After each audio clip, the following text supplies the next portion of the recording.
Okay, ready. Good morning, Best! So, Best Energy pa rin mula umaga hanggang hapon.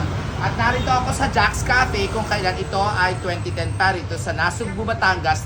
At Best, meron si Doktora Sani Samaniego na siya nagbunot sa aking wisdom tooth. So, Best, wala na akong wisdom. So, Best, may Fruit Loops sila.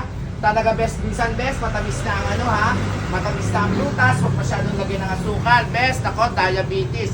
Pero Best, dito sa Fruit Loops, tinatansya ang asukal at napakabait ng ate na siya nagtitimpla ng inyong mga shake dito. At Best, alam nyo ba, favorite ko dito ang creamy pesto tuna. At talaga naman, Best, matagal na ako ditong kumakain. At marami akong kaibigan na dinadala ko dito, tulad ng mga San Jose, SJB Boys. Dito, Best, ang mga taga-barangay 5, dyan sa Nasugbu, Best, ay dito kami kumakain. So, Best, creamy pesto tuna. May gatas ba to, Best? Ba't nagiging creamy? All-purpose cream?